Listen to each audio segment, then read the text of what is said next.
Ssemateeka w'eggwanga 1995 yassawo omusingi omunywevu mu kawaayiro ka 2026 akatundu akookubiri n'awa kkooti obuyinza okutumbula enkola ey'okutabaganya abasoowaganye okusinga ensonga okuzimalira mu mbuga z'amateeka oba kkooti.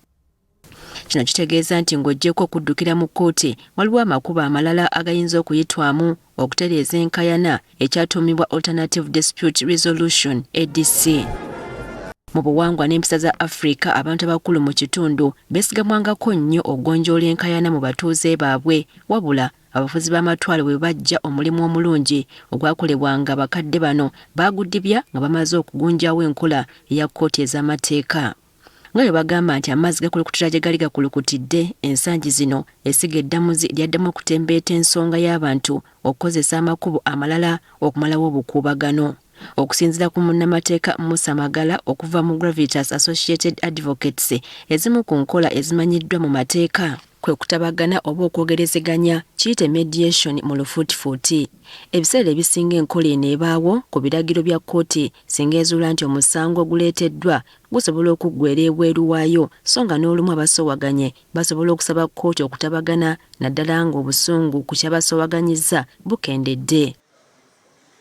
Mu kkubo lino abasoowaganye bafuna omuntu atalina ludda ku njuyi zombi nga kkooti yemubawadde oba nga be bamwefunidde ono nayitibwa omutabaganya era ng'agonjoola enkayana ng'ayita mu kunnyonnyolagana. Tuyinza okuba nti tubadde tukaayanira ttaka naye ng'ettaka eringa eeka emu.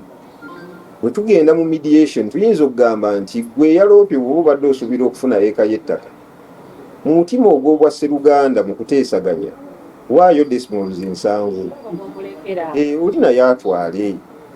Kitegeeza nti towangudde kyonna n'oli gw'obadde ovunaana avuddeyo n'akantu. Agamba nti mu kutabagana kuno n'olumu omulamuzi aba aliko byalengeredde ewala naddala singa basoowaganye baba banjwemu. Waliwo emisango gye tugenda okuwuza nga maama ali ku sayidi ndala, taata ali ku sayidi ndala, abaana bali wakati awo oba oluusi nabo bafunye ttiimu.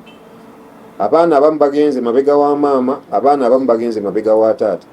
Naye nga nagwo musango guzze mu kkooti guwulirwa. Kati abalamuzi ebiseera ebisinga bwagulaba nti omusango guli very sensitive, gulimu abafamire taata maama n'abaana tebagenda gyolezaawo. Ekkubo eddala eriyinza okuyitwamu okufuna obwenkanya awatali kusooka kugenda mu kkooti liba lya kutaawuluza oba arbitration. Mu kkubo lino enjuyi ezikaayana zanjula enkayana zaazo eri omuntu oba akakiiko akataliiko ludda akaba kakkiriziganyiziddwako enjuyi zombi.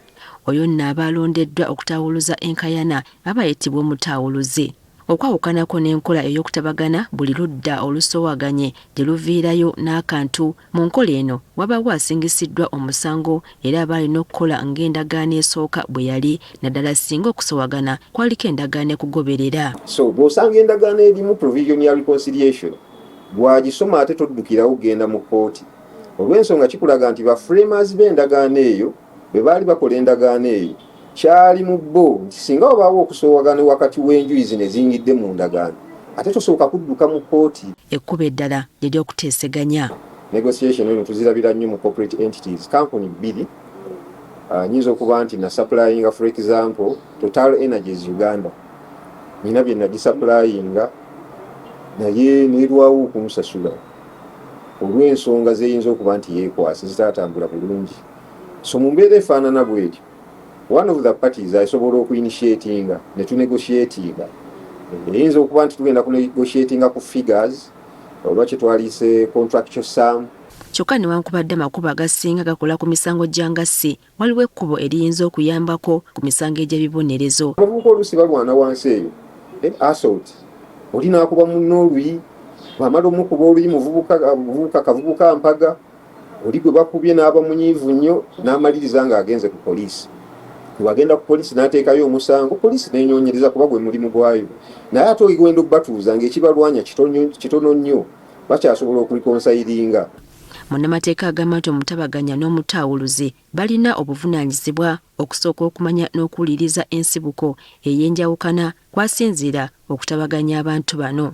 Oluvannyuma alina okuwa alipoota omulamuzi ku bivudde mu kutabagana naddala singa yaaba yasalawo ekkubo lino. Alipooti eyo mediator gy'aba akoze olw'ensonga kisobozesa omulamuzi ono abadde agenda okuwulira omusango okumanya ebyavudde kutabagana kwammwe era n'akuloozinga nti ekyo kiwedde waleme kubaayo ate omu kwabo adduka mu kkooti kyanze nakakiddwa twabiyingidde mu saabitegedde.